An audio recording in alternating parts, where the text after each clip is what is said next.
Hi, this is Jeff Green at Games for Windows magazine, and I welcome you, one and all, to GFW Radio. January 15th, 2008, one of those heinous deadline days, but we're podcasting anyway because we have the love for you. Hi, guys. Hey, Jeff. Hey. Hi. Introduce Hi, yourselves. Jeff. Hi. This is Ryan Scott. This is Robert Ashley. That's AKA Bobito, Max Chill. This is Sean. This is also Sean. Wow. I feel so chill today. We need to up the energy What's level. your here. name? Yeah, we were Sean and I were talking yesterday, the only one who has a nickname here. And I was noticing online and various internet forums that all sorts of one-up podcast people have these like nicknames now. I don't know where the fuck they came from or what they mean. But they got them and we don't. And that upsets me a little. I feel like we should have nicknames at this point. I wouldn't be envious. I've always had nicknames. It's like from having a name like Robert, people have to name you something different because your name is so fucking boring. Uh-huh. You know? So I've always had Yeah, nicknames. Jeff Green isn't that exotic of a name. Yeah, but it's not Bob. You know? I don't buy that excuse. There are two Seans. Yeah, that's true. That's the perfect setup for a nickname right there. If anything, So I propose we make up our own nicknames since the internet forums aren't supplying them with us. I don't. Do you have any childhood nicknames that we could Well, graft onto you? there were nicknames, yeah, but they were all kind of riffs off like my last name and being skinny. So it was like Green Bean, String Bean, which I Hey, that's pretty good, Green Bean. Yeah. I recall you guys branding me with a handful of nicknames when I started here. We did? What were the nicknames we gave you? Ken Brown used to call me Animal. Oh, Animal. Animal. Oh, that's right. I forgot about that. Right. Yeah. It was one of those What ironic names. And clearly. No. I don't believe you. I forget who came up with Rye Dog. Yeah, you do have I thought that was Like the that- copy desk, I think. I think that's like stuck through like my online, like my Steam ID is Rye Dog. Uh-huh. So I'm going to go with Black Dragon. Wow. You're going to Yeah. just co-op Black Dragon? Yeah. Oh, man, did you hear Black Dragon on GFW today? He rocked. No, don't call me that, really. It's too late. It's too late. it's done. You're It's stuck now. absolutely screwed now.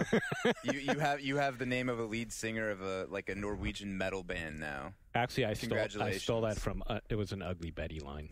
Okay. They gave Wow. themselves code names on Wait, that you watch show. Ugly Betty? Yeah, I watched it. I've I confessed believe my we've covered this. love of Ugly Betty on Sorry. GFW before. Oh, it must be they do like an American version now, right, or an English Right. version? Okay. Uh-huh. he watches Gilmore Girls too. I did. It's over now. Okay. Okay. Hi. Welcome to last year. Uh-huh. Damn. Well, how are you, Robert Ashley? I'm pretty good. Happy New Year. Oh well, thank you. it's been a while since you've been with us.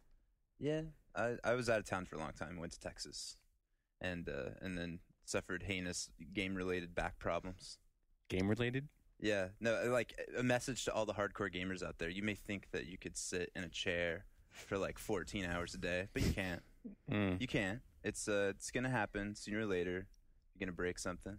Did you really injure yourself doing it? It didn't. It was like a combination of like sitting down for hours and hours and hours and hours, and then getting up every couple of days and doing like extraneous exercise without stretching.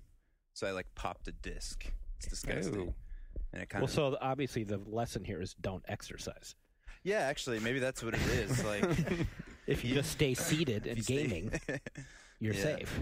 You got to build up those core muscles around your spine, is what I hear, and stretch. I now do yoga from this terrible New Age back book that has all these really like ridiculous suggestions. Like there's a chapter on how to deal with your pain, and the suggestion is that you imagine that your pain is an object or an animal or a person from your life.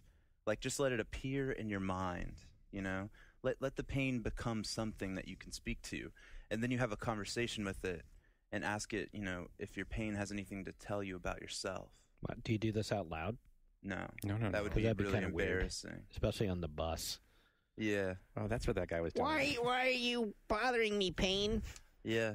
It's a really retarded book. Does it It's work? just a big metaphor for posting on like a hardcore video game forum. How so? Name your pain. Well, that's your pain. And then go on there and ask him to abuse you some more. Tell you what. I don't know, man. It worked out somehow in my head. I see. No, but that's all I've been up to, basically. Just pain. Yeah, laying on the floor. I lay on the floor for hours a day. It's pretty nice. Get a lot of reading done, not a lot of gaming. Like portable gaming. On the floor because it's flat and hard. You have to do that for your flat. Yeah, you could play a DS or something. I could do that. Way. Yeah, that's what if you were really committed I've resorted as a gamer. to. I've also played games on the floor, looking at the television. Yes. Okay. Yeah. I mean, it's not that hard. Right. Yeah. The Wii would be hard though. They need some Wii Fit games that use the recumbent position. Wii Fit back, like recover from your back injury. Wii Fit is not out in this country yet, is that right? I don't think so. No. I don't know. I don't really care. It's really it's not. I have no. Is anybody in this room going to buy it? You're not going to buy it? No. Yeah. I would be interested if they actually make something fun that is, actually beneficial to health. I mean, I played for a review. I played a long time ago that PS2 game Kinetic. Do you guys remember this? It was an iToy game that was for exercise, and it was sponsored by Yeah, I remember. Yeah. Okay. And it had like good production values, and it was supposed to be designed by serious athletic trainers. You're supposed to do all these exercises, and basically use the iToy to make sure you were doing what you were supposed to be doing. And it was really, really terrible. I mean, not fun, and it made me feel like I was, doing damage to my body. And that's what I worry about Wii Fit. It's like, can you really trust a video game to tell you how to exercise? Because Right, I have a feeling it's like analogous to like brain age in terms of like what it's doing to your brain. yeah, that's nothing. Brain age has really helped my mental faculties. Yeah. I would say that the Wii Sports game, I got a lot of exercise out of that. Well, that's really like a lot. Well, compared to what I normally get, compared to what I would get sitting at my PC playing. I would say the boxing one was a little. The boxing in particular. I did the boxing. Embarrassing, but no, that's exhausting. even the tennis can be. Wii Sports, the exhausting. dumbest thing I've ever seen. No way. Why? I played it for like 10 minutes and then. Well, you don't like sports. How do you know you? I played like for 10 minutes? tennis. You do? I liked Mike Tyson's Punch Out. Wait, do you like tennis or Nintendo's tennis? As far as like tennis video games. Hey, there's not that big of a difference. I am a fan of tennis video games in general. How about golf? Or do you just like Mario Golf? I'll be honest, like Mario Golf is the only kind of golf game I've ever played, but How did I know? that I've never tried like Tiger Woods or anything, so I don't know if I would enjoy that. And in the new, I don't know if we could say this, that is Blood Bowl. We could talk about that. Is it been enough? I just brought it up, yeah. so I guess we can. Well, Ryan wrote about Blood Bowl in the upcoming issue of GFW, and the lead is like, what is like? It's like football, dumbest thing ever. Football with orcs, awesome. Something. Oh, hey. Add some orcs in. There's some biases there. The only reason you guys had me writing about that was because there was orcs in it. You're kind of our go-to orcs guy. So how do you decide though when it's a game about football and orcs? Like, does it go to the football guy or the orc guy? Like, how do you? Well, that's easy because we don't have a football guy here. Yeah, so it goes to the orc guy by default. I don't know. I really, back to Wii Sports, I thought that Wii Bowling is the best Wii game around. Like, it's still the best Wii game. I absolutely sucked at Wii Bowling, and I could not figure that out. Really? I was like getting like visibly like frustrated with it in front of my own kid. It was just embarrassing. I had her going like, "Dad, it's okay. It's fine." I'm like, "No, it's not. Why is it always curving to the left? My head's not curving. Why? It's another gutter ball." Did you ever have the power pad? Huh? I don't know what that is. The power. I think that might be a bit before his time or after his time. Yes. Do any of you guys know what the I know power what the pad Yes, is? I have the power Okay. pad. It's the thing that you have your friends over and you put in track and field or whatever, and then you lay on the floor and you fucking pound on it like, yeah, faster, and you never do what you're supposed to do. Like, you just cheat. Right. Yeah, That's it, yes. it was like a pad. It was a pad, like You're a supposed to DDR run on pad, it. and you're supposed to run on it. Except kids just cheated and pounded on it with their hands. Well, I was reading you could do that with Wii Fit. You could Well, I'm basically sure. just pick up the board with your hands and just like Nice. shake it around. Of course you can, yeah. Of course, then Power why Pad did you buy it? 2.0. You're not Yeah. buying Wii Fit to like win a game, right? I guess some people are. Some people will do that. Well, if you're buying Wii Fit to exercise, like, I don't get that. That's desperation. Yeah. Yeah. I have miles of beach I could run down outside of my door that I don't, so I'm not going to buy Wii Fit. You live near the beach? Mm-hmm. It's nice. I like Bastard. it. Except it's really foggy most of the time.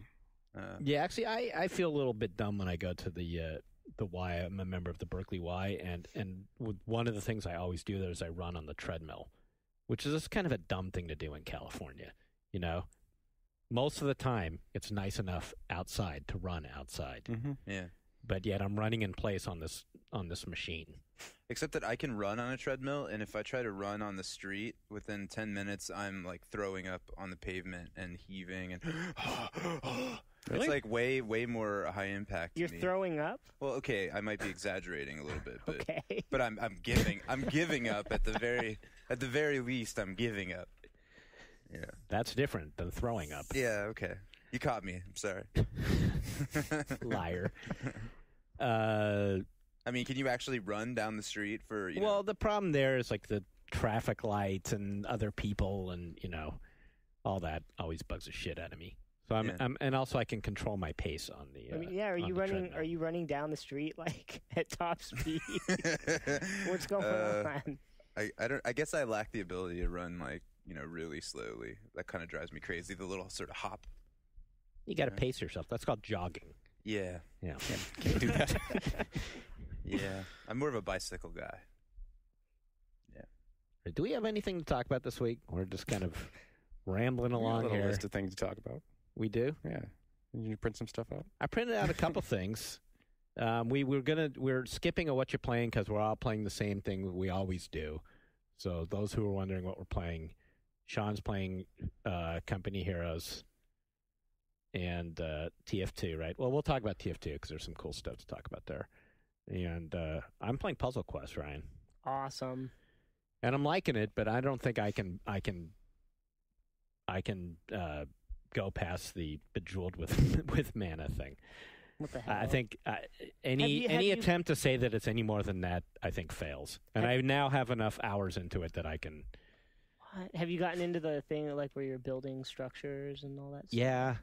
Yeah, And you're It's not.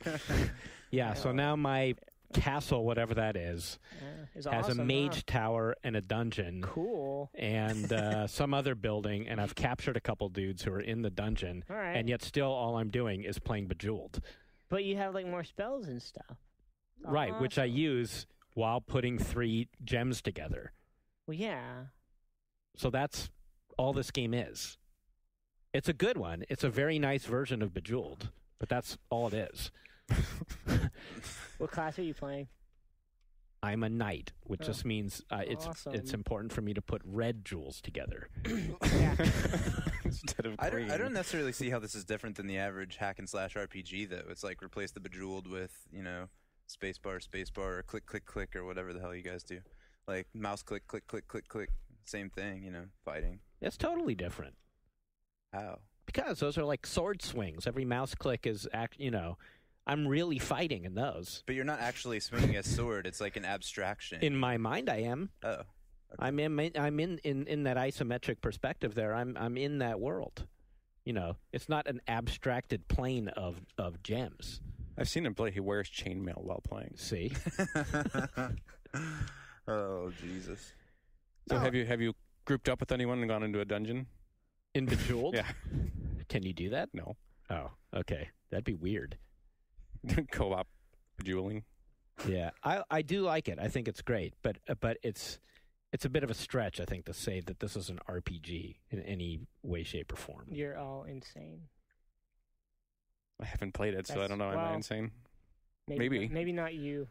I can't even, to me, the text is exactly like the text in any other game like this too. I'm just clicking past it. Give me the next puzzle. The text is dumb. There's But that's the only part that's there's the a RPG. story? If you're not even listening to it, then what is it about it that's an RPG? Oh, do you read the text in WoW? Oh, yeah, a little bit. Yeah. I read the text in WoW that tells me how many Gore-Tusk livers I have to pick up. Well, those ones I don't tend to read, but if I get the sense that And that's there's basically an what interesting Bejeweled is story, giving you. huh? That's what Bejeweled is giving you. It's telling you to go go here and. You mean Puzzle Quest? Oh God! I just shot myself down. Didn't I? Okay, we can move on Argument from over. that. Now that you fucked yourself. So why don't you guys talk about Team Fortress 2? What's up? It's pretty awesome. There was some rather amusing video posted the other day. Oh, Sean Talk about that? knows more about that. I just caught the tail end of this. Sean doesn't like to talk on the Brodio. We didn't post that video yet. Oh, Oh, it's not up? No, you saw some of the unedited footage from something that we're putting together. Oh, got a okay. sneak peek. I got a sneak peek. But yeah, been fired up. Took a break from Company Heroes to play some Team Fortress 2 again, and getting ready for some of the new contents, such as Badlands, a remake of one of my favorite Team Fortress Classic maps.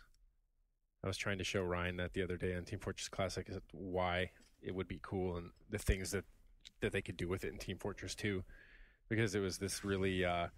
I mean, they keep saying it's a vertical map, which it is because it occurs in this canyon, and there are all these battlements in the original. There are all these sort of battlements along the canyon walls that are connected to your base. And you can either come out of your base and hang out up there, put sentries, snipe from it, and defend. Or if you're the opposing team, you can grenade jump and rocket jump your way into these back entries, or go right through the main sort of castle gate looking scenario. But it was always, the map had a feel that was pretty different than all the other. And then all the others. I want to talk about the other map that I do know about, but I don't think I'm able to. One thing we don't know for certain is that they said that they're going to introduce some significant changes to the medic, and we don't know if this is simply the achievement pack that they're adding to it, or if they're doing something to the mechanics of the way that the medic class plays. Because we know, when they look at all their stat tracking and stuff, that medic is like the least played class right now, fewest hours put into it. And that's a wrong that they want to right. And who knows, are they going to do that by putting in the ability to infect the enemy again? I don't know. that'd be awesome. All right. That's what people are thinking, but I don't know if that's going to happen, because Robin Walker, one of the co-creators of the game, was really adamant in that what that mechanic always did to the game was make it so that you wanted to avoid your teammates, because if they were carrying some infectious disease, you'd see them, and just the chance that they were infected, you don't want to have anything to do with them. And so you take this team-based game and you create conditions where no one on the same team ever wants to be around one another. And they wanted to eliminate that whole thing in the first place. Maybe it's kind of like, I don't know. I mean, I would be surprised if they bring that, because they seem so convinced that it was a bad idea that I would be surprised if they didn't have something. I mean, isn't that altogether level of paranoia already kind of there with the spy? I mean, Yeah, right. It's like the psychology there isn't that much different. That was the point that we made, when we first heard about this, and that was the excuse. We're like, well, what about the fact that any one of your teammates could be the enemy ready to stab you in the back? Well, the spy is easy. And- I mean, you just shoot him. You just, whenever anybody walks up to you. But still, Spy there's check, the whole aspect of you don't want to be near the backstabber. Well, And you don't. The other thing about it is that because of the character animations and sort of the silhouettes of the characters and all that, everything reads well at a distance in this game. You can ascertain so many things about the states of the characters and from far away that they could make you clearly infected with something. Oh yeah, for sure. They totally. And you would know from any distance, like, this guy's puking. He's running around and he's like doing whatever they have him do, sweating and puking. And then you stay away from him unless you're a medic, and then you heal him. But it does make, I mean, that would address something about the medic for me, and is that it's an invaluable class for your team, but it's just not a role that I want to play. Well, so is the purpose of adding it to give them something more offensive to do? Well, we're just Well, if they add it, yeah. If- we're just right guessing. now, yeah. Right, but I mean, in theory, that's why they would do it, to make it more appealing as an offensive class. I don't, just to give you something to do so, other yeah. than basically follow a teammate around. And now, instead, Ryan, you were just saying that one of the recent patches made it so that you don't even have to hold the button down to continue to heal him. right. You can just keep it going. So now you're basically just Yeah, that seems kind walking around behind someone. Yeah, as somebody who enjoyed playing the medic, that strikes me as a bit much. I mean, can you really not hold down one button? You're not So doing anything tiring. else. I mean, they've done subtle things that you could tell that it's been a difficult problem to solve for them, because another tweak they've made is that you get more points as a medic and you heal people more rapidly by switching back and forth between targets. So that instead of just following the one guy around the whole time, You're constantly looking and evaluating who is going to make the best use of this, who needs it the most. And if you're a good player, you're going to also not be afraid to switch to your hypodermic gun and shoot at people with that. Switch to your bone saw when when the opportunity arises, when you think you see a spy and stuff like that. It might be cool if they gave you more things to do with the Uber charge and maybe different levels that you could do it at. Like give you a bar that has like 3 things you fill up. Street Fighter stuff. Yeah, totally Street Fighter stuff. Like you could give the Uber charge once you filled up 3 bars or something. I've seen some people speculate that they might introduce some sort of mechanic for the medic to break someone else's Uber charge. Like to counter it. That would be cool. That might be cool. Yeah, that's what I was thinking of actually before too. Yeah, where you could make it so that the hypodermics, like you get enough of those into someone, and it takes away their Uber charge. Maybe it stuns them or something. They could do stuff. So are you still playing, Ryan? I was playing some a couple nights ago. Yeah, when Sean was carrying out this hilarity. You make it sound hilarious with that use of the word hilarity. The new thing we got is that it's just from wanting to do something different, and also because now with a few of the Ralphie style, griefing videos, that it's immediately familiar to quite a few people if you go in and do that voice. Not every time, but I've actually done it, and I've heard someone. Well, there's the addition of the people on my friends list who pop up in games, and I don't realize who they are. And as soon as you do it, they ruin it by going, Sean. And then, but now there's people who don't know you and immediately go, holy shit, it's that guy from the YouTube. One time someone said that, and I was like, crap, they're already onto me. And then they were talking about a different one that I had nothing to do with. And I was like, oh, awesome. It's a different asshole. So the new solution, it goes back to, we bring YouTube into it, and we take the vlogs or video blogs of just the most vile, obnoxious, or just plain, nitwitted people that post their own videos on YouTube. So like all of them then? Yeah, they have. There's a clear hierarchy of, some are far worse than others.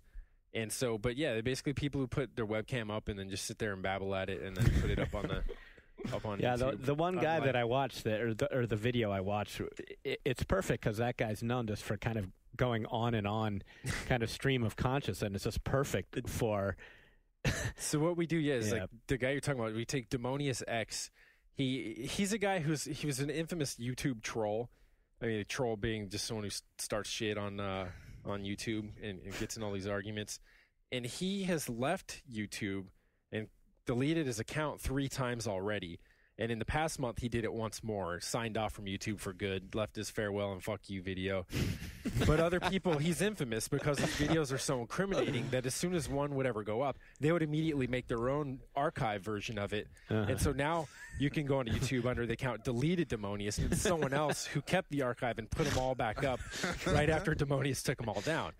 So this guy, to give you an idea of the sorts of bullshit that he talks about, one day he might be on some misogynist rant because his girlfriend dumped him, and then you find out, of course, that he's 21. His ex-girlfriend was a 16-year-old Insane Clown Posse fan who he met on Yahoo Personals. Very upset about this, and then maybe the next video he put up the day after is him sort of advocating the virtues of the fleshlight as an alternative to actual intercourse. So we take these videos then, and we just go into Team Fortress, and you change your name to Demonius X, and you just play them as you're playing.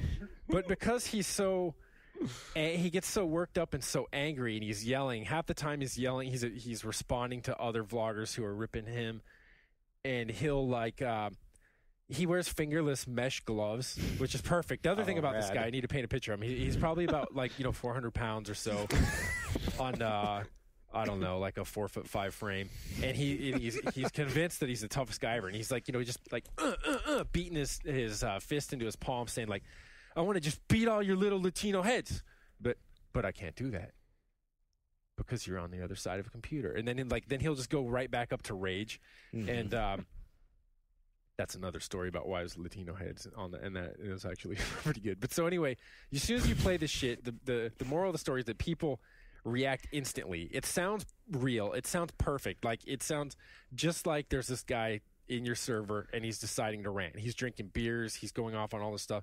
And so people converse with him the entire time. And the good part is just to see how they react, the conversations that ensue, even though it's just this video playing. Another one that we have going is where he says that his brother showed him another YouTube, and he now understands that it's the end of the world, that the end times are here, and he's asking everyone to open up their Bible. He's talking about, how World War III is going to begin with Iran, and how it's going to, bring in Russia and all the shit, and how the Milky Way is going to spin out of the galaxy. That's his word. The Milky Way is going to spin out of the galaxy. And he also talks about, too, is because he's such a woman hater, because of the Insane Clown Posse fan, how women are useless and men do everything in the world. So he's gone on at length about how Thomas Edison built electricity. That word actually built it. But yeah, people respond really well to electricity. It's great because you're not pausing this thing, are you? You're just running. Keep it going. It's great because he has these long pauses and then he just starts again, and it really just sounds actually like this guy's playing the game and just is randomly throwing the shit out. And it's so fun to hear the people going like, "Shut up!" Or knowing that they don't know they're listening to a tape. They get mad. They thought he was a viral marketer for Fleshlight.com, and they thought like that. But what ensued was a 20-minute testimonial of him telling you, just how lifelike it feels and how it never gives him a headache, unlike the Insane Clown Posse fan. And so people have all kinds of stuff to say about all that, and then he comes back, and then we just queue up the next video. What we do, though, is we try to create a sense of narrative and development in his emotions. So we might have like 4 different videos, and you pick them and you play them in order. It's like a good DJ, You've got it's not just playing records. Like you're creating something greater than the sum of the parts by starting off with him upset about the girlfriend, then queuing up to the one about Fleshlight, then him getting into sinking, then him being really angry because we know that was going to make people laugh at him. Then when people hate him, then he goes into the end of the world spiel. The whole thing where it's like, well, if I'm going out, when people get old, and then that's when they're always convinced that the end times are here. It's like, well, if it's going to be the end of my life, it's going to be the end of all yours. Mm-hmm. There's nothing you guys can do about it. So we just kind of bring that into play, and we'll put this video up soon, hopefully. I was the victim of some of your shenanigans because the one time that I've played Team Fortress in the past 2 months, I got online and joined a game, and you guys were running that crazy Ron Paul guy. Yeah, you heard. Yeah, you heard that.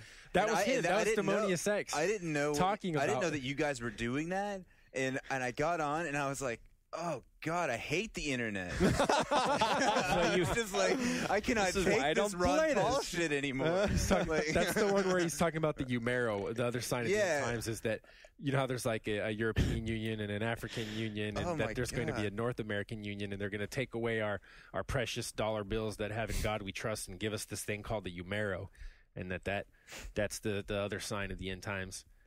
It was the Umero. Robert got a taste of the Umero. Yeah. So you heard this. I heard it, and it was totally convincing to me. And I didn't. And I you totally didn't get it. So you knew you were in a server with Sean, right? I know.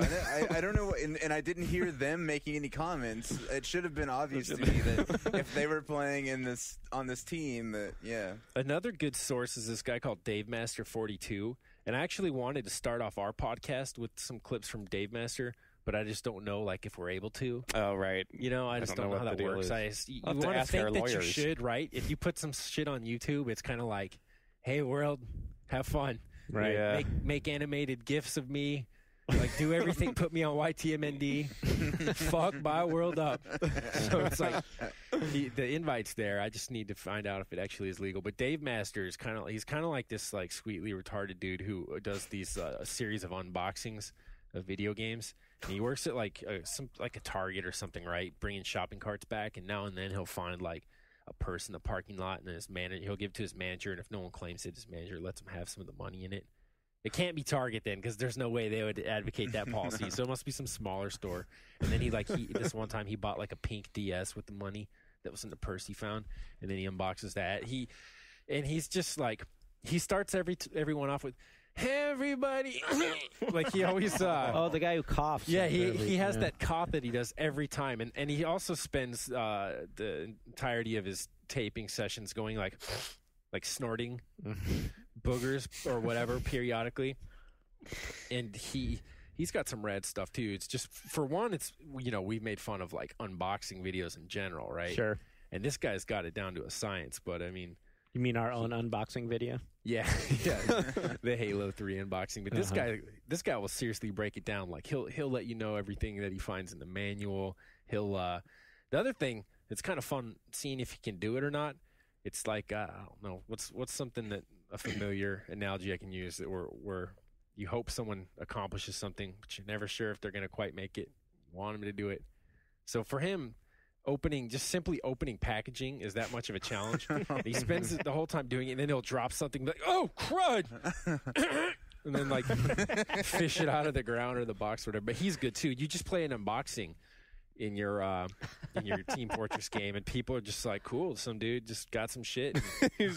Let's share his moment of joy with us. That's cool. And they believe it. Same way that they don't question that Demonius X is sitting there with an open Bible on one hand and a mouse in the other. They have no problem imagining that the guy who's playing and killing them is also opening up like Guitar Hero 3 and. The possibilities are really endless there. You could get video archives of, Malcolm X, anybody, just start playing stuff, But there is you got to do it the right way, in that you don't want to. I think the wrong way would be if someone's like, "Oh, this is rad, let's go get some Arnold Schwarzenegger soundboards and go play Fortress," and then you have like 20 minutes of everyone going, "Get in the chopper," and it's like, dude, shut up. And then even I would leave for that. But that's the thing. Like, if I heard Demonius in the server, I would stay. I like it. It's a lesson. Most people laugh at that too. Yeah. I'm just that was thinking of like, oh great, now we're gonna get more. You back to an epidemic. Oh no, just the usual. Like that's so juvenile. Why would you do that? We're juvenile people here at GFW Radio. I'm young at heart. Playing Team Fortress 2 is juvenile activity. We're talking about video games here. Jeez. Yeah, but PC gamers are more sophisticated in general than your average console gamer, or so I've read on the internet. Well, that's because you haven't played any games with them, apparently. Yeah, no, I was just I was reading a thread in which it was postulated that this podcast caters to the younger console gaming crowd, which is why we are so pathetically immature. And I didn't respond to that thread, but my internal feeling was, no, actually, we're just immature, and we just talk this way. We're not catering to a crowd. It was a calculated effort. Yeah. This immaturity is not calculated for a demographic appeal. I was sitting here during the so-called planning stage of this podcast, and I can testify that there is no ability to choreograph or design what will happen. There's a distinct lack of energy this week. I think it's fair to say. I think we're yet again at that. We just came off one of them crazy cycles. We did. We took so much time off for the break. We came right back into Hell Week, and it's just been going on and on and on and on. It seems. Yeah, it's almost over. We're almost done. Yeah. You guys should do like an experiment where you could do that reality TV like confessional camera, except just have it be a tape recorder, so that as you're doing the issue, you just like Sean can pull aside the tape recorder and be like, "Today was so shitty, man. Jeff was so mean to me," and then we can just like edit them together and like a Blair Witch Project sort of thing, or you mean? Or? No, like just straight up, the real world. I see. Okay. Yeah, I know exactly what you're saying. Like R. Kelly's Real Talk. So somebody should make a reality show out of this. That's an amazing. That's a good ass video. Yeah, that's what we should do. We should buy. Each of us gets a little digital recorder that whenever we feel like walking into the confessional, quote unquote, just turn it on and we'll edit something together out of that. Right. That sounds great. I don't know why all the guys are being mean to me today. That kind of thing. Exactly. Like in America's Next Top Model. Or I'm about to throw my fucking keyboard out the window because I hate this game and I hate myself and I want to die. I think it's a good idea. Put together a nice collage of all kinds of stuff. Yes. Would you want to do that, Ryan? Will you be on our reality show? Will you confess? Okay. All right, so I'm going to read a news item here. This is startling big news in the PC gaming world. That's that Perpetual has stopped developing Star Trek Online. Perpetual being the makers of the fabulously successful Gods and Heroes. Gods and Heroes, which was canceled before this, I thought, partially so they could work more on Star Trek. On Star Trek Online, which is now canceled. Oh, by the way, they're not Perpetual apparently anymore. They're P2. One of our recent issues, there's a court case going on between Perpetual and Conky Communications, which is their PR firm. Right. And Conky alleges that they transferred all of these assets. Oh, my Ow, God. shit, sorry, dude. Turn Jeff's mic down, too. It's really loud. I just ripped my glasses off my head okay to me. into the microphone. I apologize. Yeah. Gosh. But the allegation is that Perpetual transferred a bunch of like game assets and stuff to this dummy corporation. Mm-hmm.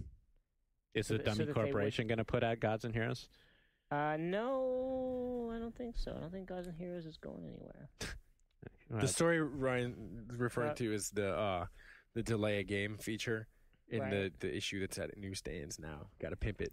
But actually, I'm really happy with the way the story turned out. It's not only a look at games that might still be on the way, right, but have been delayed, but also at the history of the most notable and classic cases of delayed and canceled games. And that was a fine feature, I gotta say. There's a lot of stuff there. It's like 24 pages. So yeah, it's kind of an education in the history of PC gaming in a way. If you pick it up and you don't know what. And we included games that actually did end up coming out. In some cases, they did, and some ended up being good. Radically different form. Right. But you see themes that develop throughout it too. When you look at all the famous Microsoft MMOs that were canceled, and you see just at the time everyone was looking for their own EverQuest in the same way that there's. I think we'll be able to look back like maybe even as soon as this year or today. After the phenomenal success of World of Warcraft, where everyone then wanted to have their World of Warcraft, and then it just like absolutely repeated itself. So, or Mythica and all these other games that Microsoft had under development, and was like, well, maybe we're not going to catch up with EverQuest. It's like it happened all over again when you look at everything from Auto Assault to Dungeons and Dragons Online, where everyone wanted a piece of the World of Warcraft and kind of came away saying, guess we can't have that piece. Well, I looked at the only screenshot I could find of Star Trek Online today, and it's a guy in a Star Trek outfit in phasering. You don't like know where a field. Yeah, killing an animal, killing a boar. Right? Yeah, I didn't even get that from it. I got that it was the kind of like negative space he was in that you'll see in like a Rob Liefeld comic. He's that's a comic book art. A lot of shitty comic book art. You'll see just people flexing, and there's never any sense of context. They're divorced from any world. Like, where are they at? Where are they doing this? And panel to panel, there's no consistency. Right.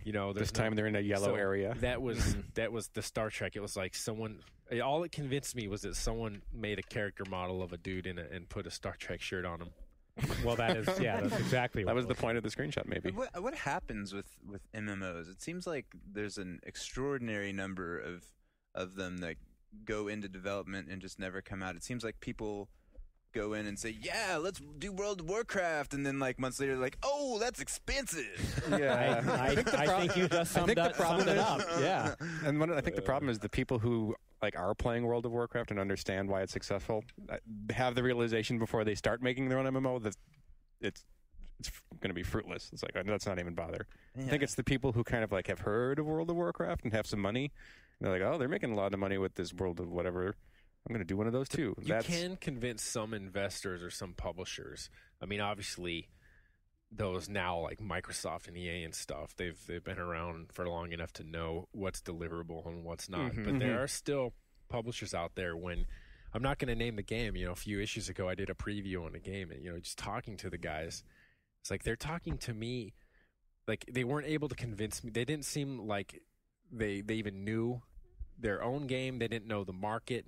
They didn't know how it compared to other experiences that are available, what people wanted. But I was like, the pitch he's giving me, I totally can see that them giving this to their publisher, and then a publisher who has really a first-time one has no understanding of this sector, being like, wow, this sounds great. Yeah, sure. So I think with a smaller publisher and some investors, some venture capitalists with money to burn, if you're like a good snake oil salesman as a game developer, you could probably fool them into getting your MMO developed. Yeah, you just throw a bunch of Warcraft numbers at them. Sure, exactly. Do a little PowerPoint showing how much WoW brings in every month. This is there. How short-sighted is that for you to be going even to pitch that? Just like, who cares what happens in a couple of years when they realize I'm full of shit?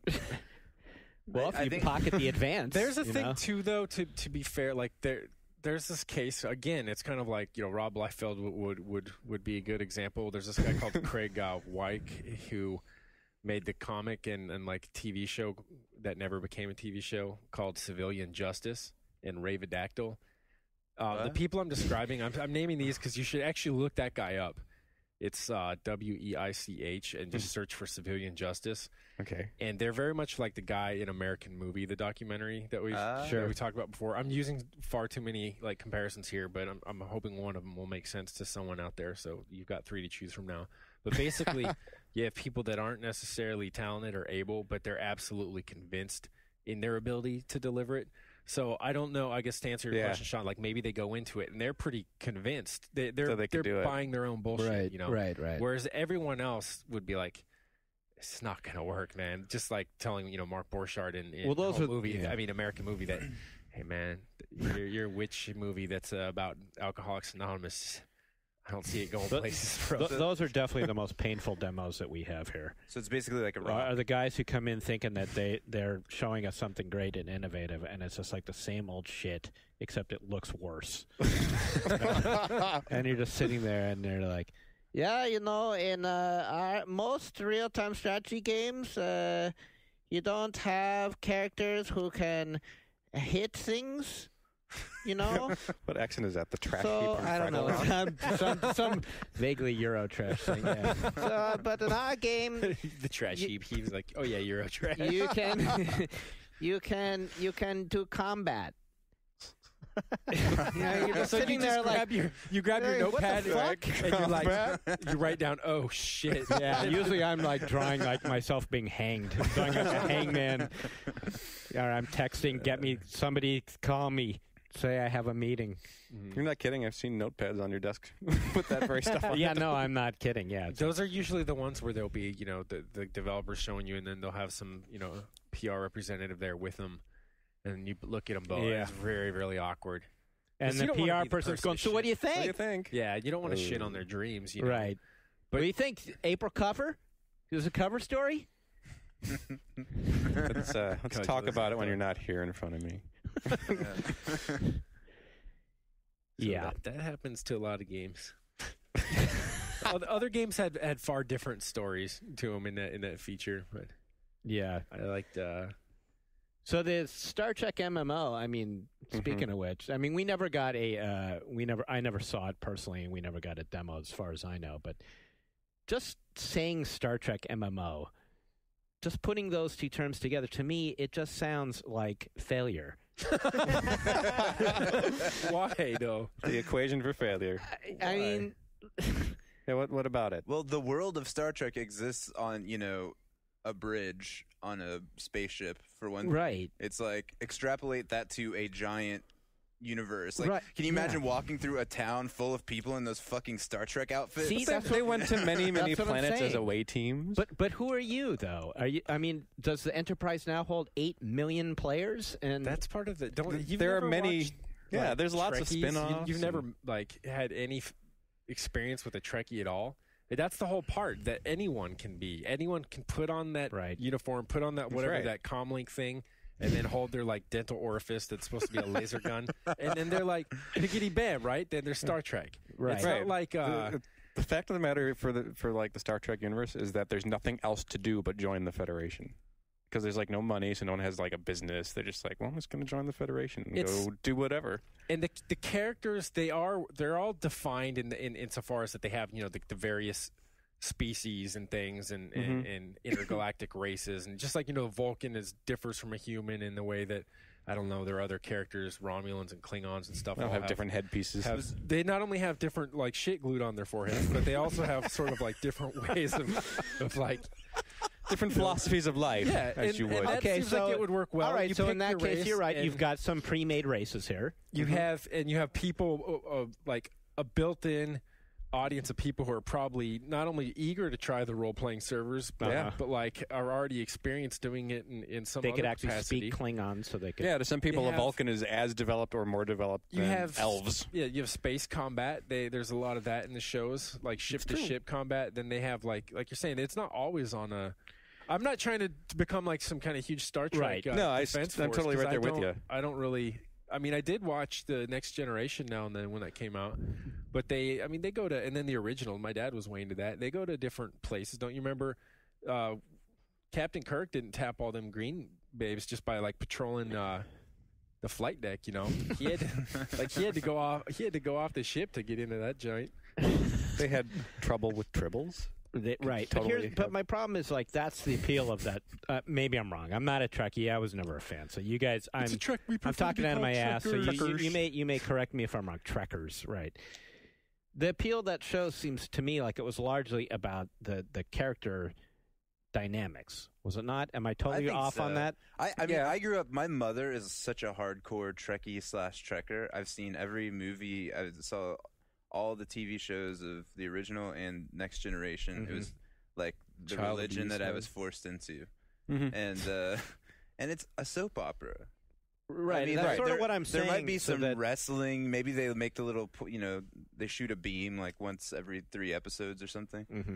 But there's no action, and it's all. Well, they would make it about the action. They're more like mini morality plays. Ex-morality plays. Right. And yeah, I mean, they're very concerned with ethics. And you will see, like, even in the Next Generation, you could look at them and from, like, an ethics 101 course and say, oh, so I see Bentham in this, or I see, like, Hume in this, and weighing the different options in the course of, Right. Here's the ethics. slavery metaphor episode.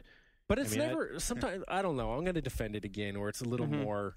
It's not like the X-Men where it's like, do you get it? They're different. People don't like them because they're different. Right. Okay. I mean, they're a little more I'm going to back off sophisticated. bashing Star Trek in general because I haven't watched it enough. This is more just about the game itself. Pissing me So off. if you're listening, or if you're Sean Elliott and you're hearing me diss Star Trek, I'm admittedly coming to it from a point of ignorance. Well, all I'm really saying is that the idea of a game in that to me feels like failure because I like didn't Star Wars Online, Star Wars Galaxies sort of prove the difficulty of doing this sort of thing in an MMO? And partially, it's because the character. What's appealing is the characters, and those characters don't matter in an online game. We can't all be Captain Kirk or Spock. In fact, none of us will be. So okay, you can be Spock. But I think Star Wars Galaxy's problem was that it wasn't good. Like, it could have had... it didn't have, like... Oh, sure, there's that. It wasn't that you couldn't be Darth Vader. It was just that the game wasn't good. I think they could have had the same character selection that they had and made a good game, and people would still be playing it. Okay, so what would be a good Star Trek online game? I don't know. I think it's one where it's just a holodeck, and you I was about to say- go and you hit the button, and it turns into Pac-Man.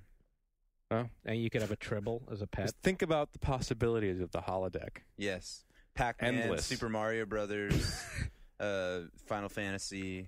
Just recycle all that shit. Right. You take what if instead though you take some elements from like EVE Online and then you take some I think some it's of the got way that, that BioWare handles storytelling aside from the good and evil spectrum, Right, but and then you put all that together somehow. Okay, I can take one more step back higher than Star Trek Online, which is just the licensed MMOs in general seem to me mostly a bad idea. How about Lord of the Rings? Lord of the Rings being an amazing exception. I think that they did a really good job, a surprisingly good job. When you just clarify though, you mean bad idea as a gamer who was going to enjoy playing these, or bad idea as in like decreasing your chances of becoming yet another MMO that comes out and flops and vanishes? I would say both. I think Here's the the thing. license is a good It's a way to strength. save yourself, because Yeah. if you're just some other random fantasy thing and you're more like orcs and stuff, but no one knows you're not Warhammer and you're not Warcraft, or if you're like Tabula Rasa's got this trouble, right? I mean, what it has going for it is like Gary, its name, but like, or Auto Assault, you're just like, if it does, it's not a sequel. Right, that but has time no and time familiarity. again, Yeah. it's been proven that like MMOs stories are one of their biggest weaknesses because you can't convince people to care if they don't already. So if you kind of have a built-in, like, I understand this universe, I know what these characters are for, I know what these planets are like, you kind of already have that story in your head. Mm-hmm. So you already have a whole lot of background to enjoy it on a level that the whole brand new universe just can't present. I'd say it's a good enough decision that it explains why you see so many of them. It's a safety net where I'm sure a lot of the developers of these licensed MMOs would much rather realize their own dream that they've had in their own, notebook for all these years. But the publisher's like, well, if you do it with Star Trek, that's enough of a safety net. We can at least count on maybe 10,000 hardcore Star Trek fans getting into this. Right. Whereas of course, then you're crippled by. On the other hand, you're crippled by the expectations of the fan base. You can't win. You can't. Yeah. On a similar note, you know how they just announced that it's Darth Vader and Yoda are the unlockable character, not unlockable, but they're the bonus characters in Soul Calibur 4. Oh yeah, right. And it seems to make no sense to people. They're like, well, why? For one, why wouldn't they use characters from other Namco games, or if that's the case, why wouldn't they use other ones from either manga or even other Japanese games like Devil May Cry? But it's like, this is the reason. They're not putting the bonus characters in there to make the people who have been playing Soul Calibur like me, as long as the series has been around, that much more certain that they're going to pre-order it. But so someone who normally wouldn't pay any attention to it's like, dude, it's got Darth Vader. It hasn't been since Masters of Terras Kasai since I've been able to fight Darth Vader and Yoda. And then you can get that person and then maybe turn them into a Soul Calibur fan through it. I think the license is. So it's a comic book crossover between Nerdlands.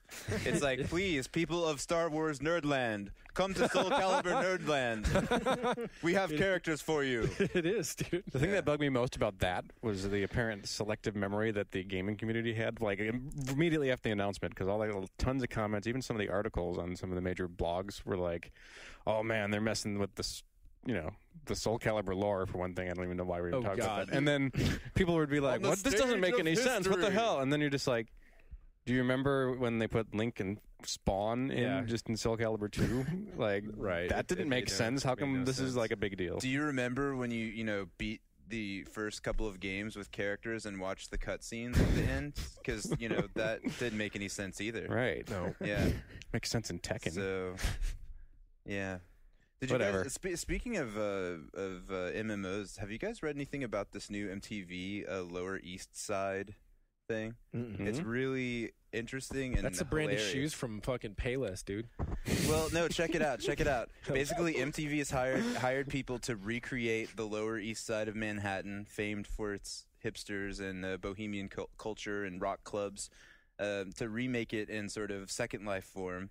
And you go online and you dress up as your particular brand of hipster, and you hang out with dudes and chicks, because that's how hipsters talk, at bars, and they actually let you go into the most famous clubs in the Lower East Side and watch bands play live, on like a little screen inside the club, and you hang out, and it's like you're really there, except you're at your computer in your underwear. Are they building this in Second Life, or are they building it completely independently? It's like MTV has their own division of these virtual experiences they're making, because they made that Laguna Beach MMO game. Yeah. Oh my god! They're basically trying to get into this sort of like virtual space. Is this one attached to? Is there a Lower East Side show that they have? No, it's like a totally independent thing that they're doing. There was a story about it in like Sunday Before Last New York Times. It was pretty ridiculous sounding, but at the same time kind of intriguing. Look at Jeff, dude, how bummed out he is. In his head, he's just like, NY emo's an anagram for money. I'm just thinking how just fucking weird it sounds. Yeah. It sounds exactly like Second Life, actually. Yeah, I mean, I did that where instead of watching a video of a band play, I went in and watched a video of people fucking. Like it was in the red light district. Really? Yeah. Isn't that all they have? Like have a porno theater. Yeah, I got a popcorn. I got you get free popcorn in the lobby, and then I had I got some money somehow. I don't know. I went around begging, and people gave me some money, and I went into this like sex shop in there, and I bought like a big ass paddle, and then and I got like a giant boner that I could put on my character. So what we did. It's been a while since I told this story. I was in there under the, supposedly to research. I was supposed to be in there to research for a story I wrote on prostitutes in the game. and we had a little fun with it too. So we had It wasn't fun otherwise. So I took my clothes off and got just butt naked and had the erection, and then I was holding a hold on. I'm editing this so selectively. And then I had a bucket of popcorn in one arm, and then this big ass spank paddle in the other, and I'd walk around out the street, and I'd go up to there'd be furries and shit in there, and I'd just start beating them, and then be like, "Heel, you beast of thou foul beast of burden," and then they immediately start flipping out, told me I was gonna get banned from the area, whatever they call it, the sim or something, if I didn't get my clothes on and stop beating people. That it was violating their personal space and shit. Wow. So then after that, we look at Ryan. Rory, no, what could possibly come after? Gonna die. This is why that game's fun. I got to go back in there, man. So Rory was in there with me, and I was Rory was in there with me, and I was supposed to go in and see what happens, when you go in for one of these virtual prostitution things. So I told him to trail me, watch my back, call the police if I don't come out, right? And he somehow started entertaining himself when I was walking around this prostitute hotel, and he had this most disgusting character ever. The thing in this game is you want to make really gorgeous looking characters, or as far as you can make them in this very ugly game. And he made the most messed up thing ever, where the guy, his shoulders were 4 feet across, but his legs were toothpicks, and his head was all mouse shaped, and it looked like it was sculpted out of Play-Doh by a blind fool. So he's running around with that guy naked, but he bought a someone in there's probably into that too. He got some kind of a flying scooter from someone. He was flying over the area. So he also he found a way to replicate items. So he had these red dildos, and he was throwing these down from the sky and raining them all over. This is just nonsense. It's not. This is nonsense. It's not. So hold on, check this out. So this isn't real. Right? He's throwing so many of these down that it's lagging the entire world, because the game is meant to run on low rent physics, but every time this thing falls from the sky, it's got to simulate the physics of it. So by basically creating a thunderstorm of red dildos, it's lagging it for everyone in their game. And meanwhile, I'm in the room with this chick, and she's telling me how it works, and pulling up, her character will hold up a picture frame, and it'll be a real picture or something of something. I ain't gonna say what that something was. You mean an actual photo? Yeah, and then all of a sudden, what crosses the line? You won't tell us what was in the picture? You'll tell us about the thunderstorm of red dildos. So then I told Rory, I was Sean has some propriety here. I was oh shit, get in here, because she told me, she's make your character lay down on the bed, and I was dude, Rory, get me out of here. So he comes charging up the stairs, and it's supposed to be a locked door, but he figured out you could just walk right through it, because it's not actually locked. It's everyone's just got to play along with the fiction, right? It's locked, so I won't go in. And he just phases right through the door in all of his retarded, disgusting glory, and then comes in and walks up to the prostitute and goes, "Look into my eyes when you do that."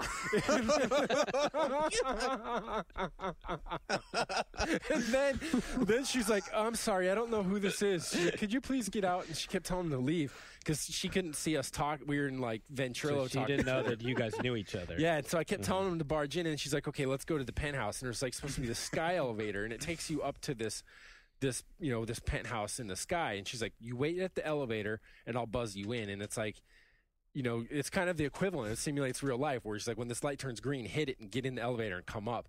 But so I would tell Rory, of course, hurry up and get over here and come up with me.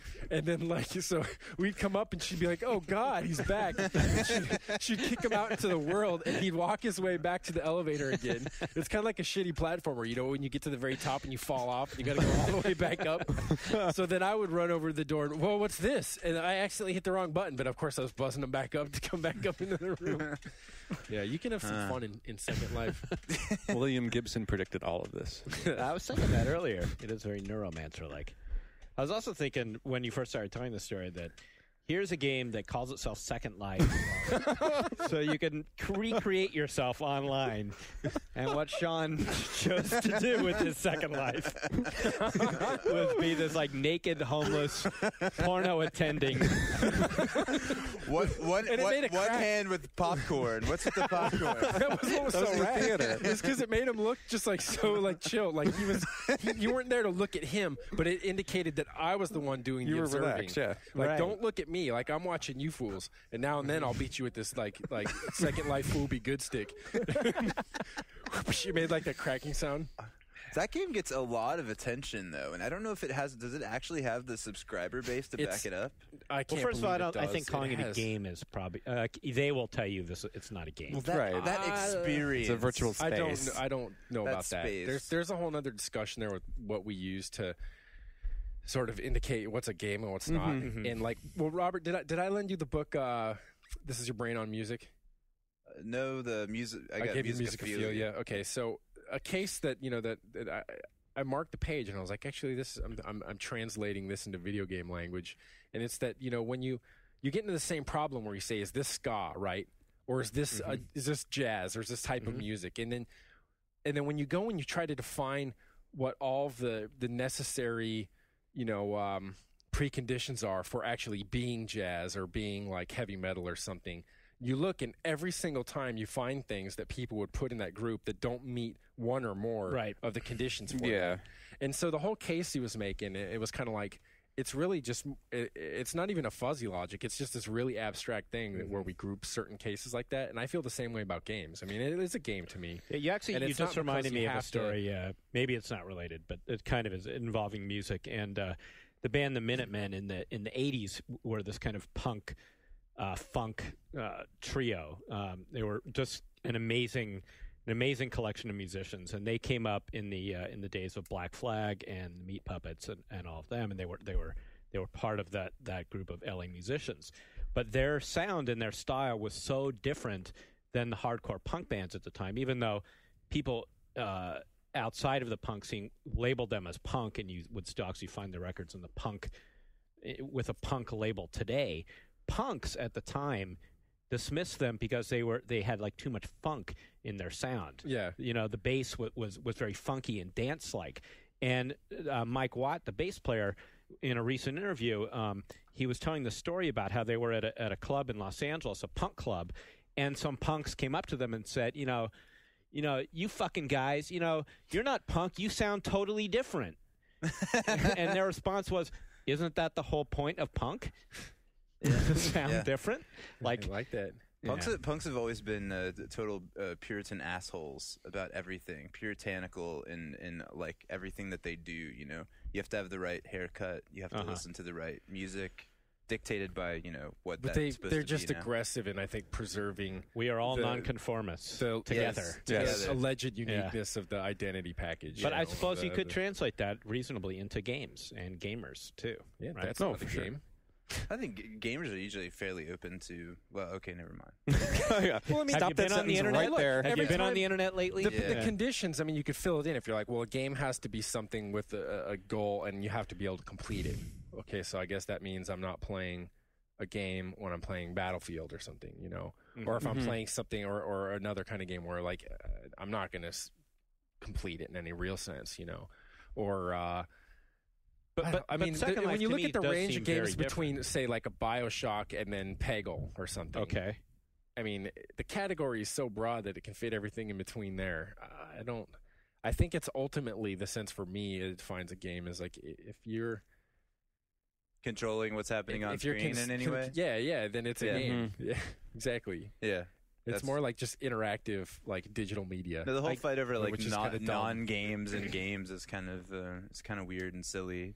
People seem to think that non-games are taking over, or that's what they thought a year ago until they realized that it was just a bunch of like housewives buying Wii Sports and playing it for 2 weeks and then going back to watching All My Children or whatever. But yeah. Huh? The whole like there was this big fear among hardcore gamers for like the last year because I think there still is. There still is. Hear it. I find that argument idiotic. Yeah. I mean, especially in a year that had so many really hardcore games that were awesome come out, it's kind of crazy and silly. And They're still it's afraid. Like the punk They like to thing be afraid of all everything. over again, right? And if it's like you have to be a certain kind of game, you have to be The Legend of Zelda, or if you're not, you're like that shit's not punk, dude. Get out of here with that. Mm-hmm. yeah. Like there's room for all of these things, and I'd much rather have the options to play them all rather than just play Yeah, you one get all kind sorts of game in one category. People who fit themselves into a category. Like, if it's not a turn-based hex game, it's not a game. Right. Well, but one thing you asked though was about like if anyone plays Second Life, and it seems kind of weird to me that it's been just an incredible success on the PR front, to the point Yes. that like when you listen to NPR Talk of the Nation, they have people writing true. in, or people that are like in Second Life giving them questions. You have all these famous, and it's kind of like been another way to get publicity. Because it's like, say if you're Bono or whatever, and you're like, oh, I'm going to make an appearance in Second Life, and all it really amounts to is you have like some dude in your entourage sit on the computer for a minute and make this character move around and say, yeah, oh yeah, I'm Yeah, I was Bono. there. Mm-hmm. Yeah, how are they gonna then, know? Like, then all of a sudden you get your name in like 5 papers, Yeah. and on on websites and stuff, and it's kind of been used for that. But I don't think the community of people that actually go in every day and really play, like the ones that I did meet, like the prostitutes and stuff. I mean, that was like people that really knew each other. They see each other in the game every day. They have all these assumptions. They actually know a lot about their real lives outside of the game. But for people like that, is the game a game, or was like that their business? It says it's a game, but also in we were talking about when you were talking about role playing games earlier, and about how whether for you weren't defining Puzzle Quest as an RPG, Right. and it was interesting listening, because I was like, well, what do you actually define a role-playing game as? Mhm. Because like in my point of view, the kind of things that you were describing aren't really role-playing to me, but they're just sort of action games. And I always look at things like Final Fantasy and stuff, and even World of Warcraft. If you're not in a role-playing server, is not role-playing games, but sort of like level builder. Yes. Yeah. I mean, and It's a common argument action among games and- the role-playing yeah. sub-community, too. And so these people are actually really playing roles, right? I mean, if they go Absolutely in and they they say, are. this Sure. is my name, and this is what this person's about, and they're Right. Maybe it's another gender, whoever, whatever the case may be. I think that Like when they're Robert playing Coffey, a games former for editor sure. here, was a lap dancer in Star Wars Galaxies. Yeah, he And was role playing. and was talking about his clients while we were trying to eat lunch. I got to get back. I got to get back. So a couple of my clients are waiting for me. Like, dude, indoor voice. We're at a restaurant. I do think that Second Life gets a lot of that press though, because I think the idea of a virtual world is really powerful to people who don't play games, and I think that in a lot of ways, the legitimate gaming folks have given up on the idea because it seems so far fetched to anyone who spends time playing games. It's like, oh yeah, virtual world. We're like 20 years away from that, and now we're so like hooked on the various genres, the first person shooters and the RPGs and all that stuff, that I don't know if we get the appeal of the idea of a completely fictional place that is built from the ground up to be a kind of fantasy, and I'd be down with that. I don't know if I'd be interested in the Lower East Side or Second Life, but Right. but there is a Second Life is theoretically the sky's the limit.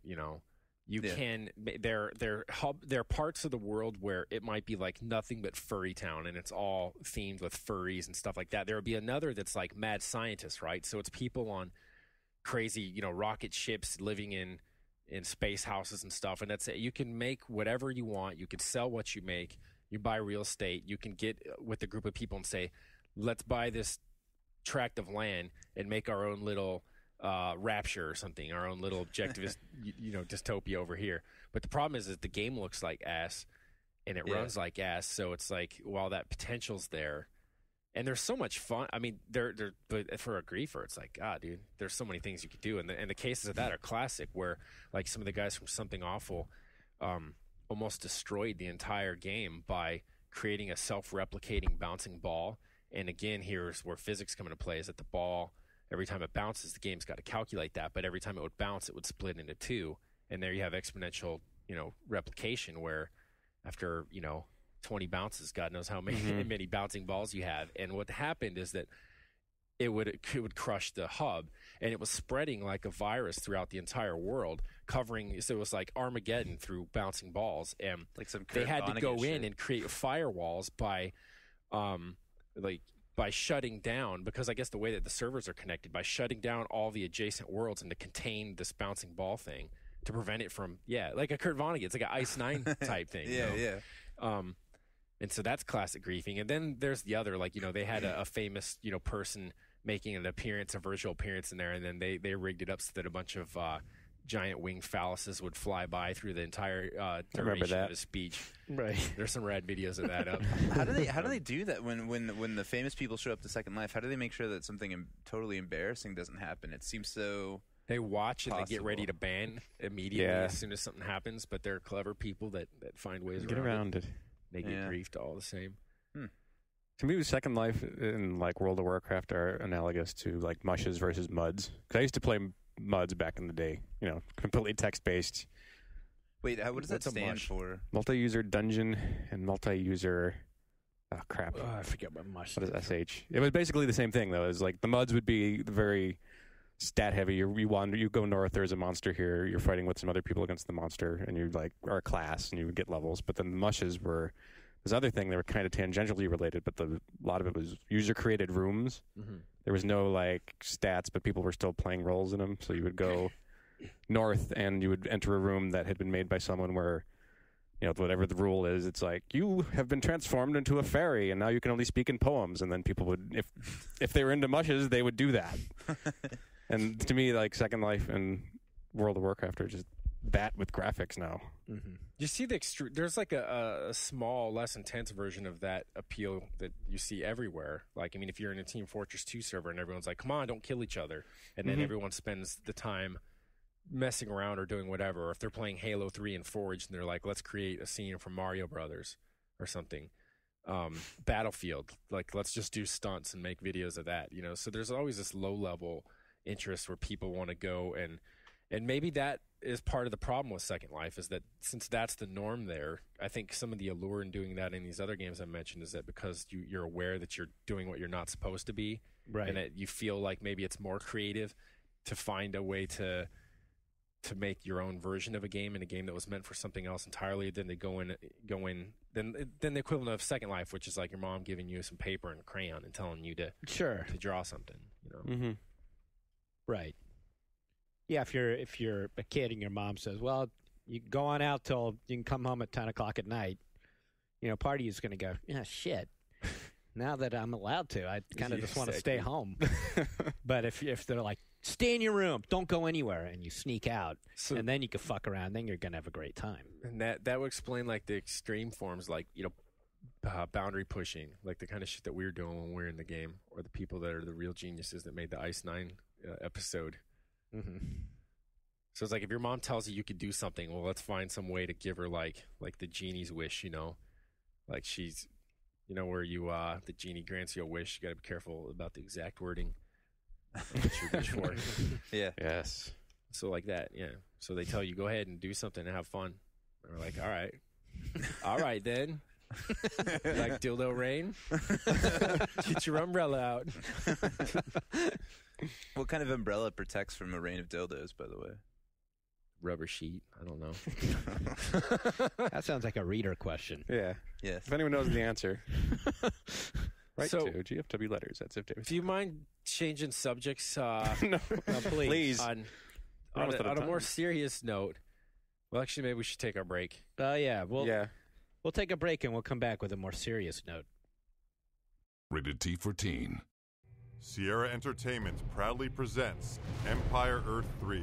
Experience 3 unique factions: the West, the Mideast, the Far East, and introducing the new World Domination Mode. Keep the spoils of war as you build your empire across a realistically rendered Earth. Empire Earth 3. Conquer the Earth. Visit EmpireEarth.com. Empire Earth 3. Available now for the PC. We are back. And, Sean, you have a serious matter to bring to our attention. It's so serious. Actually, it is. It is. So, creative director. That's Dan Shu's new title, right? Editorial center. Editorial director. Editorial director. So, right. also editor-in-chief of EGM magazine. Recently blogged, and the blog was a reprint of his editorial in EGM about how a few companies, Ubisoft it was one of them, are not giving those of us in the Ziff Davis game group any access to their games, which means we're not allowed to go to the events that they hold, the press events that they hold. We won't get copies of games to review in advance so that our reviews will be timely. Preview code. Not going to ever be able to interview anyone involved with the companies. And the announcement, I think it was interesting, but mainly frustrating to see the reactions to it. And I don't know if it was because if we did a good enough job of explaining why anyone should care or why it matters to anyone other than us. So on this note, the first thing is that it's their right, of course, to do this. I mean, it's not like our God-given right to get advance access to the games that a publisher's producing or to be able to speak to the people that are making it or anything like that. And so it's we're not crying about that at all. They could do it. But the reasons for it are what are troubling. And, Shu mentioned that there's negative reaction, on that publisher's part to the review scores that One Up and EGM gave the game Assassin's Creed, and that alluded to that maybe that there were some other things that they weren't so happy with. But the problem here, and the reason I just wanted to address it because I couldn't stand to sit there and look at that and see people, for the people that reacted to it, oh well, who cares? This is news because why? That response you see, it's like people have it Control-C ready to hit Control-V every time they see a thread like this. Yeah. And it's because you should be concerned if you know that a publisher is only going to give access to, press outlets that they're convinced are going to give them coverage that they're happy with. That it stands to reason is fairly flattering. It's going to be good for their review scores and things like this. I mean, on that level, it doesn't necessarily mean it's not like us saying, hey, well, because we're the only ones who've been blacklisted, it means everyone else is up to no good. And that's not the point at all. But the very fact that they did it does put that suspicion out there, which one isn't good. And it also could create, hypothetically, it could create scenarios where, say, you're an editor at another website and you're like, wow, I heard about that, or I know that Ubisoft this is a possible course of action for them. I don't want that to happen to us. Let's be careful. Maybe you're going a little too far. Can you be a little nicer? Mm-hmm. It creates a pressure in that direction. And this is all another way of looking at what just came up. Again, it wasn't verified, but with the GameSpot thing and Jeff Gerstmann's firing over there and the reasons that people were, some people were alleging that he was let go because wasn't kind enough to a certain publisher's game, Mm-hmm. So, that's bad right there. You get this scenario where you think on the extreme end of it, it's well, if we're really nice, then maybe we can get the first look at it. We guarantee that we get the extreme access. And the reason they all want that is because if you're the first one to put something up and you can brag about it and all that, then you're going to get more hits and it's good business for you. Mm-hmm. So, yeah, this is not the first time, obviously, at all that this kind of thing has happened between a publisher and Ziff Davis, and I'm sure some of the other publishers as well. I don't know because I didn't work for them, but certainly in my time at Ziff Davis, there's been probably almost every major publisher I can think of at one time or another has pulled their advertising from this company in response to a negative review or what they felt was unfair coverage or whatever it is. But what about entirely denying you access to any coverage, though? This is the first time since I've been here. Okay. That I've seen that happen. Where they've just said, you know what, you can't come to game demos anymore. We're not going to give you screenshots. Fuck you. Basically, I've never seen that happen. So this is an extreme version of that, and I think maybe it was interesting to me that it did not have the same sort of impact at all remotely as the Gerstmann thing did. It just sort of got announced. A lot of people did, like you said, kind of say that One Up and EGM had it coming to them or whatever. Yeah, those were the best ones. But I think the difference here too is obviously that this was the game company doing what you said at the very beginning, which is that they have a right to do this if that's what they want to do. And Ziff just saying, I mean, what can we do other than go like, okay, great, well, fuck you too. But rather than cave, though, and like, I mean, Ziff has essentially given us the backing and said, look, we're not, rather than, they could have come to us right, and that's said, the difference. be nice. Right. The difference is not that that our bosses, who are Simon Cox and Dan Shu, neither one of them went to the person who reviewed Assassin's Creed negatively and said, dude, you need to be nicer here, and apologized to Ubisoft and then fired that reviewer, which is analogous to what happened to Gersman, right? Or what's allegedly happened to Gersman. So yeah, we had the backings of our bosses here on this. That doesn't make it less news that in fact we have been banned from covering. In GFW's case, it's really just Ubisoft, right? I mean, yeah, because the others don't apply to us. I just think it says bad. That doesn't shine a very positive light on the way that that Ubisoft or a lot of other publishers treat their customers, treat the people who play their games. It's like, if we can't properly manipulate the image that you're going to read about, the impression that you're going to get from a game when you read about it in an independent press outlet, then we're not interested. We're not interested in playing it straight with you, or letting honest opinions, fall as they might. Well, I think it's partially the immaturity of the game industry in general. That it hasn't grown up enough to be able to let its products stand on its own without feeling the need to have it, this constant. What I'm saying is that they believe that we need to be cheerleaders for the industry rather than an independent media voice. If we're not playing along in that game and supporting them, then we are not doing our job in their eyes, which to me is just a dead wrong assessment of what our role is supposed to be. But I think they feel that we are failing in that role. Yeah. And you can see how, like, maybe if they're like, well, they we're not so confident about this game or whatever, however the case may be, if they think that for some reason we're not going to say the things they would like to see us say, they could say, well, let's not give them the cover story or something. But to go so far as to be like, we're having a press event and everyone's invited to like, if you just made your own fan site and you've got 200 clicks in the past month, you get to go and everyone gets to go. But these guys can't go. We're not going to let you in the door.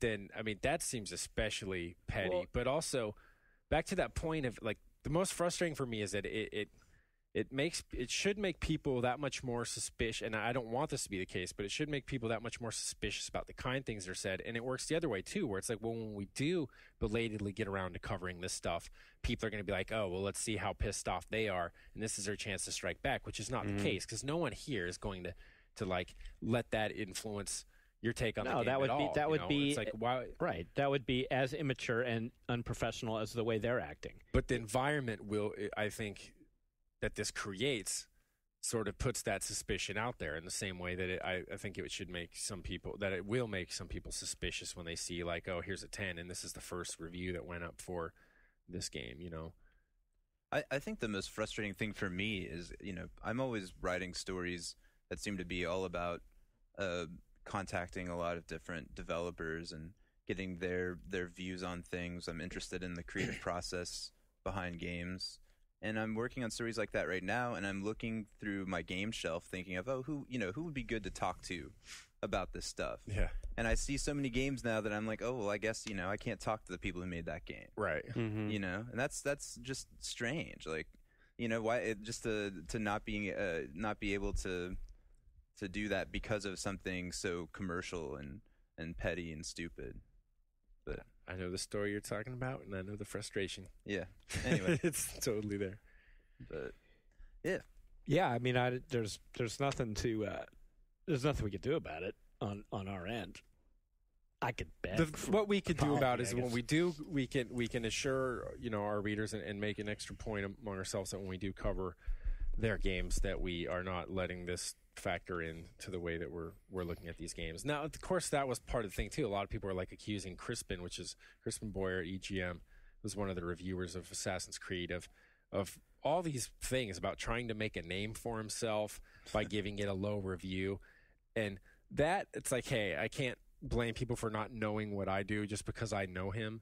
It's like how long he's been in the industry and how like little he cares about making a so-called name for himself. Right. And then also that about seeing him every day playing that game and seeing him screaming and yelling and getting like genuinely pissed off playing it doesn't mean it's not going to be that way for everyone. I keep saying I heard it was really one of those divisive games, you know. Yeah, I still might hear end that. up loving it. I need to get a copy of it. But I mean, yeah, I can. For his part, I know for a fact that he wasn't trying to not like it. He just didn't like it. And I think this sort of thing's going to happen, not the blackballing, but the sort of mixed reaction in the extreme will happen more and more as games go on, in the same way they happen with movies. You never see, these freakouts with movies that come out and, you have one critic who loves it and thinks it's one of the best movies of the year, and another critic who thinks, that it's totally pompous and right. didn't connect with it emotionally and thought that the actors were totally off and blah blah blah. It's just, it gets to that point after a while. We've been evaluating games as these sort of production for their production values for so long, because it took however many years just to get people to make a game that didn't look like shit and played halfway as well as like a Nintendo game. Mm-hmm. I know. It's like, I liked this theory when I heard it before.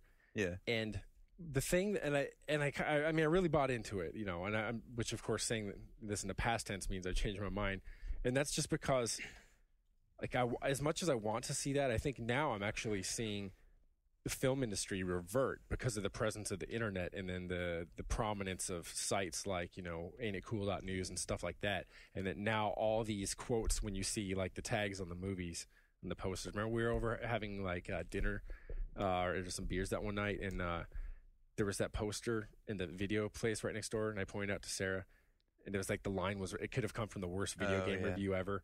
So the movie reviews are drawing on those kind of critics more and more, and I've heard stories of where like the big ones will not be invited to the early review screenings, but of course they're doing the same thing, and they're scooping up all the Harry Knowles, and herding them into the theater so that they come out with like that whole like, what did you think?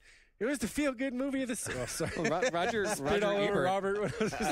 Roger Ebert has written about. Sorry. It was realistic. Oh, go ahead. Roger Ebert's written about junkets where he went there and they had one of the publicists asking some of the supposed critics. In this case, it's people from the outlets that you always see giving positive reviews and you've never heard of or seen the magazine or whatever or heard of the radio site. Right. Asking to sign up for specific quotes. Mm-hmm. It's like, would you like to say the following? Oh, and they're my like, God. yes, I would. That is my quote. Really? Holy Yeah, he's shit. written about that before. Wow.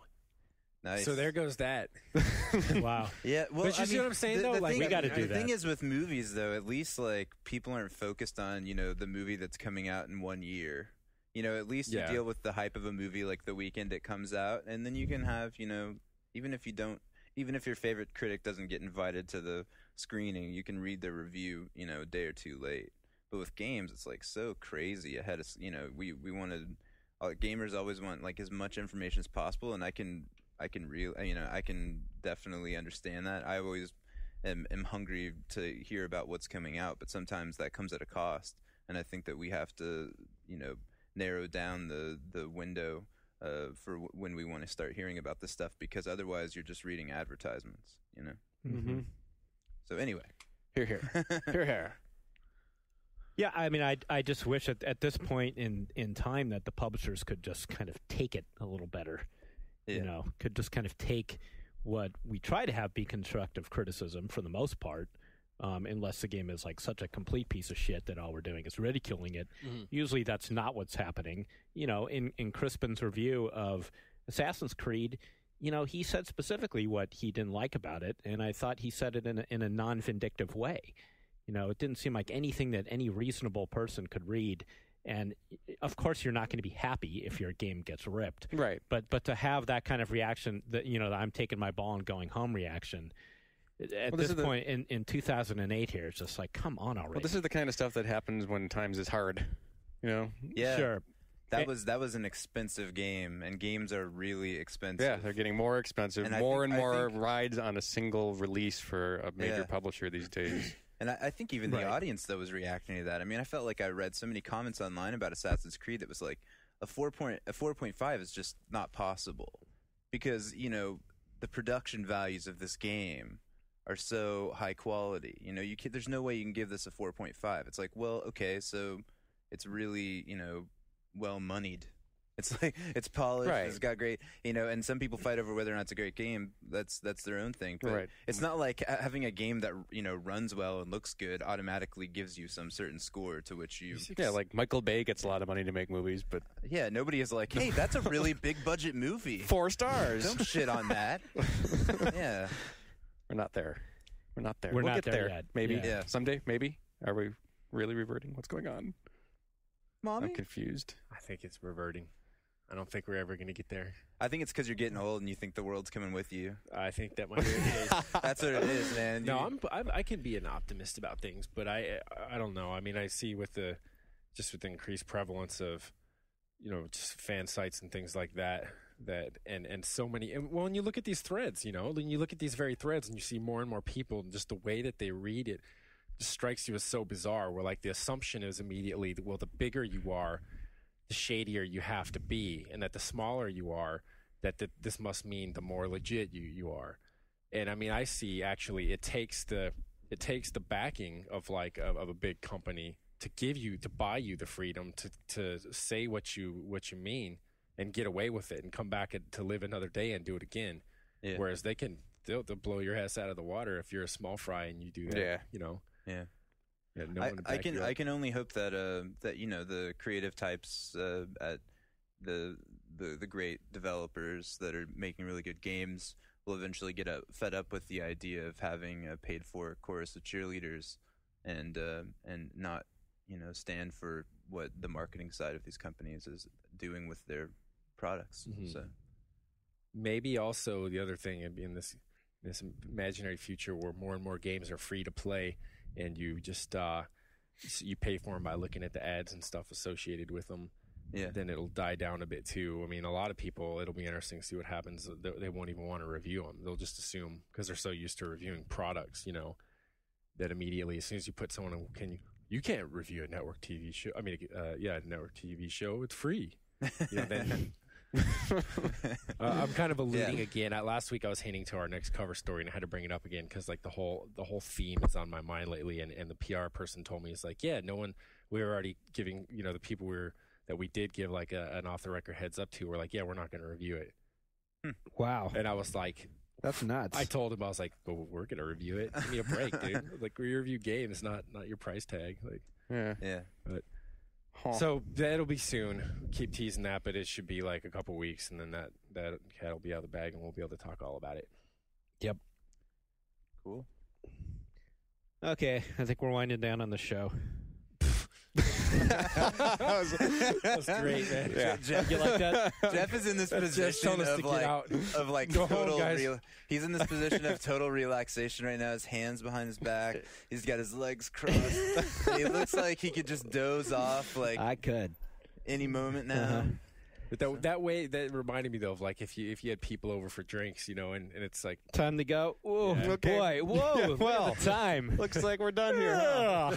You're done talking. Don't even bring it up. I had people over on Sunday for 6 hours. Oh, dude, who hung out on my couch with no music, nothing happening, no food. Were you nothing. Talking? We were just talking, and then there'd be moments of like. And me and my wife keep thinking like any minute now they're going to be like, well, we should go. Yeah, but you didn't make that move. You didn't do the. Oh no, I didn't. I just kept on picking up the newspaper and reading it, and being like, oh, well, that's rude enough. That should be a hint. Yeah. I'm just waiting for you guys to clear the couch so I can lay back down and read. Thanks, but yeah, that's a little passive. Yeah, I know. I should have been. You folks got to bail. That's a good thing about kids too. Yeah, because gotta get the kid to bed. Because he's 13. It's now and then though you have friends that like you're just that comfortable with each other where you're like, get the fuck out. I'm tired of seeing your ass.